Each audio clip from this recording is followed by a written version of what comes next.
देखा था वो क्या देखा था कि फॉर एग्जाम्पल अगर ईश्वरी सेन यानी मंडी वाला जो राजा है वो कैद में है ना, इसका मतलब यहाँ कौन पावरफुल होगा, एमएससी और विक्रम वगैरह। विक्रम को भूल जाओ थोड़ी देर।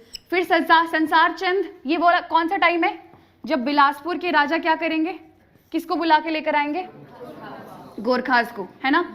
तो जब ये गोरखा को बुलाएंगे तो ये किसको बुलाएंगे, सिखों को, है ना, सिखों को बुलाएंगे। इसका मतलब कुछ टाइम तक Mandi was under the control of Sikh also, क्योंकि महाराणा रंजीत सिंह ने क्या किया, उन्होंने कौन सा इसका जो है वो रूल चलने दिया। ये तो बेचारा खुद थोड़े टाइम में सुजानपुर टीला चला गया था, जहां इनकी वाइफ, जैसा कि आपने कहा, मंदिर बनवा रही है ना।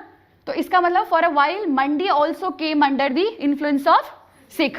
तो इसका जो भाई है ईश्वरी का, जालिम सेन, वो बोलता है भाई तू फिक्र ना कर, मैं जाता हूँ सिखों के पास और मैं बोलता हूँ कि मुझे अपना जो आपका जो कंट्रोल है वो वापस चाहिए।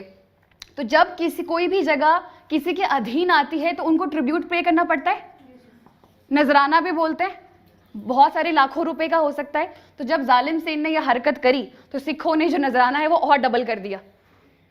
समझ आया कि मतलब ही वॉज लाइक कि मैं जो है ये सब कुछ ठीक करके आऊंगा, है ना, आपका जो रूल है वो वापस आ जाएगा। तो सिखों ने क्या किया, अल्टीमेटली नजराना जो था वो हाइक कर दिया था। इसके बाद क्या होगा, जब सिख पिक्चर में आ गए तो यहां से पिक्चर में कौन आएगा, British, and that led to you Anglo Sikh war 1846 में। समझ आ गया सीक्वेंस, गोरखा, फिर सिख, फिर अंग्रेज।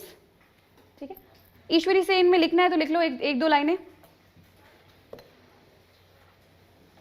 पर लिखना है कि रिपीट ही वाली बात है कि 12 जो ओनली फैक्ट आएगा ईश्वरी सेन में वो यही आएगा, who was the Raja of Mandi that was kept